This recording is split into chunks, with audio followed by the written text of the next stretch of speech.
Hi అండి. Welcome back to my channel. అందరూ ఎలా ఉన్నారు? బాగున్నారు కదా! నేను కూడా అయితే చాలా బాగున్నాను. ఈరోజు కూడా ఒక మంచి లవ్ స్టోరీతో అయితే మీ ముందుకొచ్చేసాను. మన వీడియోస్ బాగుంటే మాత్రం ప్లీజ్ లైక్ చేయండి. సబ్స్క్రైబ్ చేసుకోవడం అస్సలు మర్చిపోవద్దు. లవ్ స్టోరీలో యాజ్ యూజువల్‌గా ఇద్దరైతే ఉంటారు కదా! అమ్మాయి, అబ్బాయి. ఇక వాళ్ళిద్దరు గూడా సిక్స్త్ క్లాస్ నుంచి క్లాస్‌మేట్స్ అనమాట. సిక్స్త్ క్లాస్ నుంచి క్లాస్‌మేట్ అయితే ఏమైందంటే, అమ్మాయిది ఒకరోజు ఒక రింగ్ లాంటిది పడిపోతుంది. అది అబ్బాయి అయితే చూస్తాడనమాట. దాన్ని దాచేసి తన నోట్‌బుక్‌లోనో, పర్స్‌లోనో ఇట్లా ఉంటది కదా! బుక్స్‌లోని మంచిగా దాచుకుంటూ, తన మీద ఇష్టాన్నయితే పెంచుకుంటూ వస్తాడనమాట. 10థ్ క్లాస్‌కొచ్చినప్పుడు ఏం చేస్తాడంటే, తను ఏదైతే సిక్స్త్ క్లాస్‌లో పోగొట్టుకున్న రింగ్ ఉందో ఆ రింగ్ ఇచ్చి "నువ్వంటే నాకు చాలా ఇష్టం. ఐ లవ్ యూ" అనేసి ప్రపోజ్ చేస్తాడనమాట. అమ్మాయికైతే అసలప్పుడు ఏమీ అనిపించక, ఏం అనకుండా అట్లా సైలెంట్‌గా అయితే ఉండిపోయింది. 10థ్ తర్వాత ఇంటర్ ఒకే కాలేజ్‌లో అయితే జాయిన్ అయ్యారనమాట. అప్పుడు గూడా తను వెయిట్ చేస్తున్నాడనమాట. తనేం చెప్పట్లేదు. అంటే నో చెప్పట్లేదు, యెస్ అని చెప్పట్లా. సైలెంట్‌గా ఉండేసరికి తిను కూడా అట్లానే లవ్ చేస్తున్నాననే ఉన్నాడనమాట. అప్పుడేమైందంటే ఇంటర్ సెకండ్ ఇయర్‌లో ఉండేసరికి అమ్మాయికి తను నో అని చెప్పకుండా అంటే ఇష్టం లేదని ఇలాగున్నా తన కోసమే వెయిట్ చేస్తూ ఉన్నాడనేసి ఇక తను కూడా యాక్సెప్ట్ చేసి ఓకే అన్నట్లుగా ఐ లవ్ యూ చెప్తే ఇక ఇంటర్ సెకండ్ ఇయర్‌లో హ్యాపీగా అయితే ఉండేవాళ్ళనమాట. తర్వాత వీళ్ళిద్దరూ కలిసి ఇలానే మెసేజ్‌లు, ఇలా హాలిడేస్ సమ్మర్ హాలిడేస్ ఒస్తాయి గదా! ఇక అలాంటి టైంలో ఇంకా కాస్త క్లోజ్‌గా అయితే అవ్వడం అయితే జరిగింది. అలా ఉండే టైంలో ఏంటంటే, అబ్బాయి వాళ్ళ ఇంట్లో వీళ్ళ విషయం అయితే తెలిసి వాళ్ళ అన్నయ్య అయితే ఏం జెప్తాడంటే, ఇంకొకసారి గనుక మా తమ్ముడితో గనుక ఇట్లా మాట్లాడినా, ఇలా చేసినా మాత్రం ఊరుకునేదే లేదని స్ట్రాంగ్ వార్నింగ్ అయితే ఇస్తాడనమాట. ఇక అలా ఇచ్చేసరికి తను చాలా ఫీల్ అయిపోతూ ఉండిద్ది. ఇక అబ్బాయి ఫోన్ చేసినా లిఫ్ట్ చేయదు. మెసేజ్‌లు చేసినా గానీ అస్సలు లిఫ్ట్ చేయదనమాట.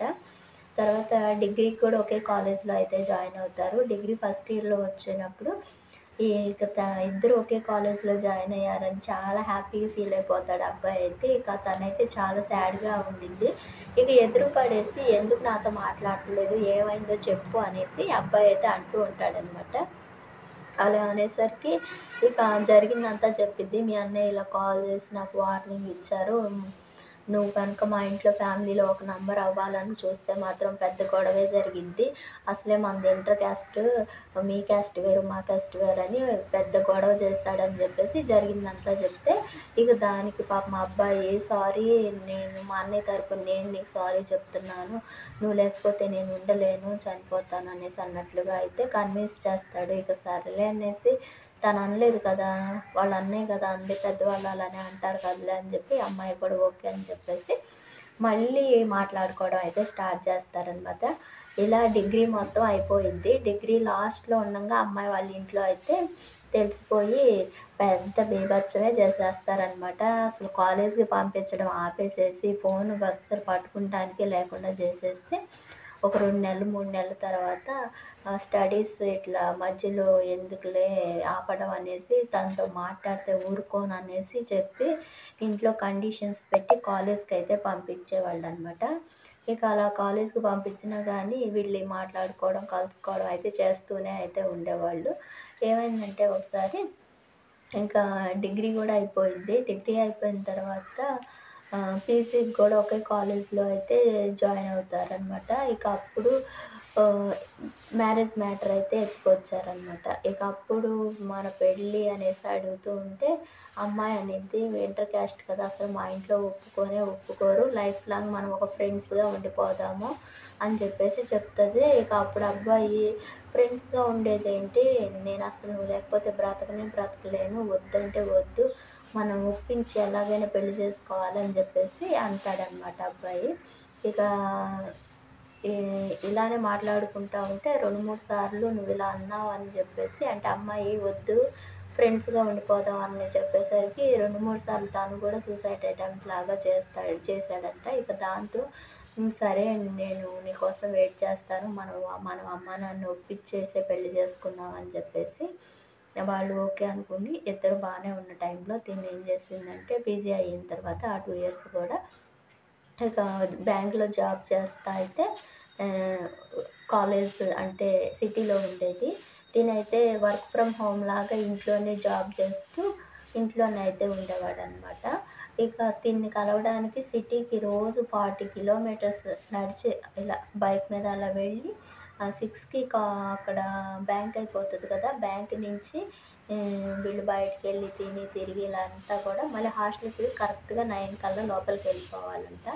సో, ఇక అప్పటిదాకా అయితే తిరిగి ఇలా వచ్చేవాళ్ళు. ఇక ఎప్పుడు కూడా ఇలా అయితే జరుగుతూ ఉండేది. ఇలా ఉన్నప్పుడు ఏమైందంటే, సడెన్‌గా అబ్బాయి తనతో మాట్లాడడం ఆపేసి, మెసేజ్‌లకి రెస్పాండ్ అవ్వకుండా ఒకలాంటిగా అయిపోతాడు. ఏమైందా అనంటే, "ఏం లేదు" అంటాడు. ఫోన్ చేస్తే ఫోన్ లిఫ్ట్ చేయడు. మెసేజెస్‌కి రిప్లై ఇవ్వడు. బాగా తినైతే టైర్డ్ అయిపోయినట్లు, బాగా డిప్రెషన్‌లోకి వెళ్ళిపోయేది. ఎప్పుడు బాగుంటాడు కదా! ఎందుకిలా అయిపోయాడని చెప్పేసి అడుగుతున్నా చెప్పడనమాట. నీకిలా అనంగానే వీళ్ళ ఇంట్లో వాళ్ళ అమ్మాయి వాళ్ళ ఇంట్లో వాళ్ళు సంబంధాలు చూస్తా పెళ్లి చేసేద్దామని జెప్పేసి ఇలా ఇంటికి రమ్మనేసి అంటారనమాట. ఇక తను జాబ్ వదిలేసి ఇంటికి కూడా అయితే వెళ్ళింది. ఇక అలా వెళ్ళేసరికి ఏమైందంటే ఇక ఫోన్‌లు చేసి ఇలా సూసైడ్ అటెంప్ట్‌లు చేసి నాకు ఈ పెళ్ళొద్దు, ఇప్పుడే వద్దు, ఆగాలి, ఆగాలి అని చెప్పి నెట్టుకొస్తా ఉండిద్ది అమ్మాయయితే. ఇక తినేం చేశాడంటే ఎందుకు అవాయిడ్ చేస్తున్నాడా అని తర్వాత ఫ్రెండ్స్ ద్వారా అందరూ కూర్చోబెట్టి మాట్లాడి ఏమైంది మీ ఇద్దరు లవ్ చేసుకున్నారు కదా! నెక్స్ట్ ఏం చేయబోతున్నారు? ఎందుకు ఇద్దరు ఇలా అయిపోతున్నారు? ఇలా అయితే ఎలా? మన ఫ్రెండ్‌షిప్ ఏమవుతది? చెప్పండి అసలు ఏంటి మీ ప్రాబ్లమ్ అనంటే ఇక 1 ఇయర్ ఆగాలి నా కోసం నేను పెళ్లి చేసుకోవాలనంటే అని అబ్బాయి చెప్తాడనమాట. ఇక తినతో అయితే చెప్తది. అందరూ గూడా "నువ్వు 1 ఇయర్ వెయిట్ చెయ్యి వాడు పెళ్లి చేసుకుంటాడు" అని చెప్పి ఫ్రెండ్స్ అందరూ గెట్ టుగెదర్ లాగా ఏర్పాటు చేసుకొని తర్వాత ఎళ్ళిపోయారు. ఇక అప్పుడే అడిగిందనమాట. "అప్పుడు నువ్వు నన్ను 1 ఇయర్ పాటు అవాయిడ్ చేసేసావు. ఎందుకు? ఏం జరిగిందో చెప్తావా లేదా?" అని నిలదీసి అడిగిద్దనమాట. నేను ఆ రోజుల్లో అసలు చనిపోయి ఉండేదాన్ని. అంత బాధగా అనిపిచ్చింది. మనదేమన్నా చిన్న లవ్వా? సిక్స్త్ క్లాస్ నుంచి నువ్వు లవ్ చేసావు. అప్పటినుంచి నువ్వు లవ్ చేసినా, నేను 10థ్ నుంచి లవ్ చేసినా, ఇప్పటికి 10 ఇయర్స్ అయింది అని చెప్పేసి ఇక బాగా కొ తిట్టినట్టుగా మాట్లాడితే, నిన్ను పెళ్లి చేసుకుంటే అమ్మ సూసైడ్ చేసుకుంటానని సూసైడ్ చేసుకుంది. ఎలాగో బ్రతికించావు హాస్పిటల్‌కి తీసుకువెళ్ళి. ఇప్పుడు నువ్వు కావాలా, అమ్మ కావాలా అని నేను డిసైడ్ అవ్వడానికి నాకేం అర్థం కావట్లేదు అనేసి అంటే ఇక అంతలోకి చాలా అయితే ఏడుస్తూ మీ అమ్మని ఒప్పించడానికి ఇప్పుడు ట్రై చేస్తావా? లేకపోతే మన ప్రేమనే వద్దనుకుంటావా? డెసిషన్ చెప్పు నువ్వు. నిన్నటిదాకా నువ్వే నేను వద్దంటే ఎలాగైనా కావాలి, కావాలి అన్నావు. ఇప్పుడు నేను అంటున్నాను. నువ్వు లేకపోతే నేను చనిపోతాను. నాకు నువ్వు కావాల్సిందే అనేసి అమ్మాయి గూడా అయితే అంటుందనమాట. ఇక ఇద్దరు ఇలా అనుకున్న తర్వాత ఏమవుతుందంటే హ్మ్. చూస్తాను నేను మా అమ్మని ఒప్పించడానికి ట్రై చేస్తాను అని జెప్పేసి తనైతే వెళ్ళిపోతాడనమాట. ఇక ఆ తర్వాత గూడా తను జాబ్ హడావిడిలో పడిపోయి కాల్స్, మెసేజెస్ అన్నీ ఎప్పుడో తనకి తీరికున్నప్పుడు ఫోన్ చేసేవాడు. అలా చేసేవాడు. కానీ ఈ అమ్మాయి అర్థం చేసుకునేది. ఎందుకంటే వీళ్ళ మధ్యలోకి ఎంతోమంది వస్తూనే, పోతూనే ఉన్నారు. లవ్‌లు, గివ్వులు అనుకుంటా. కానీ వీళ్ళది స్ట్రాంగ్ లవ్ కాబట్టి ఎంతమందొచ్చినా వెళ్ళిపోవడమే. వీళ్ళిద్దరే స్టాండర్డ్‌గా ఉండిపోతూ వచ్చారు. అండర్‌స్టాండింగ్ బట్టి. ఇక ఇలా ఉన్నప్పుడే వాళ్ళ అమ్మమ్మ వాళ్ళ ఇంటికాడ ఎక్కడో పెళ్ళికని వెళ్తే తను కూడా అయితే వచ్చాడనమాట. ఇక అక్కడైతే ఇద్దరు మాట్లాడుకొని ఏం చేద్దాం చెప్పరా? పెళ్లి చేసుకుందామంటే ఆగుదామంటే ఆగుదాము. లేకపోతే ఏం చేయాలి? నెక్స్ట్ స్టెప్ ఏంటో అర్థం కావట్లేదనంటే, ఇంట్లో వాళ్ళు ఒప్పుకోకపోతే ఏం చేద్దాం? మా ఇంట్లో ఒప్పుకునే పరిస్థితి అయితే లేదని అమ్మాయి తెగేసి చెప్పేసిద్ది. ఇక అబ్బాయి గూడా మా ఇంట్లో గూడా ఒప్పుకునేలాగా అస్సలు లేరు. ఎంత చెప్పినా వినట్లేదు. కానీ వాళ్ళు ఒప్పుకోలేదని నిన్ను వదులుకునే ప్రసక్తి అయితే లేనే లేదు అని జెప్పేసి మనం వచ్చే 2, 3 నెలల్లో మంచి రోజు చూసి ఈలోపు నా జాబ్ కూడా మంచిగా సెటిల్ అయిపోతాను. ఇంకొంచెం ప్రమోషన్ రావడానికి ఉంది అని జెప్పేసి ఇద్దరు గూడా మాట్లాడుకొని ఓ డెసిషన్ అయితే తీసుకుంటారనమాట. చూద్దాం. త్వరలోనే వాళ్ళిద్దరికీ పెళ్లి జరగాలని మనస్ఫూర్తిగా అయితే కోరుకొని, అందరూ గూడా యాక్సెప్ట్ చేసి వాళ్ళిద్దరి లవ్‌ని అర్థం జేసుకోవాలని మనం గూడా అయితే విష్ చేద్దాం ఫ్రెండ్స్. ఇది ఈరోజు లవ్ స్టోరీ. అంటే వాళ్ళిద్దరూ గూడా విడిపోదామని గూడా అనుకున్నారు పేరెంట్స్ కోసం గానీ, సమాజం కోసం ఇంటర్ క్యాస్ట్ ఎందుకు ఏం గొడవలు అనేసి. కానీ వాళ్ళ మనసులు చనిపోయేదాకా వెళ్తున్నాయే కానీ విడిపోదాం అన్న మాటలకైతే రానే రాలేదనమాట. అటు ఆ అబ్బాయికి కానీ, ఇటు ఈ అమ్మాయికి కానీ ఒకరిని వదిలి ఒకరు ఉండలేని స్థితికి అయితే వచ్చేసారు. ఇక అంత డీప్‌గా వచ్చిన తర్వాత ఇక ఎవరు విడదీయలేరు. ఎన్ని గొడవలొచ్చినా మధ్యలో ఎంత గోలైనా అమ్మాయి అయితే అబ్బాయిని వదిలే పరిస్థితే ఉండదు. ఇక సేమ్ ఆ అబ్బాయి గూడా వదిలేద్దాము, తననిక మర్చిపోయి ముందుకెళ్ళిపోదాం అనేసి ఒక 1 ఇయర్ అవాయిడ్ చేసినా గానీ తన వల్ల కాలేదంట. 1 ఇయర్ అప్పుడు నువ్వెంత నరకం అనుభవించావో అంతకు రెట్టింపు నేను అనుభవించాను. నా వల్ల కాలేదు. నువ్వు లేకుండా అస్సలు నేను ఉండలేననేసి ఇక మళ్ళీ ఇక అనుకుంటున్న టైంలో మన ఫ్రెండ్స్ అంతా వచ్చి మళ్ళీ మనల్నిద్దరిని కలిపారు అనేసి అలా అయితే ఈ కథను ముగించేస్తున్నాను.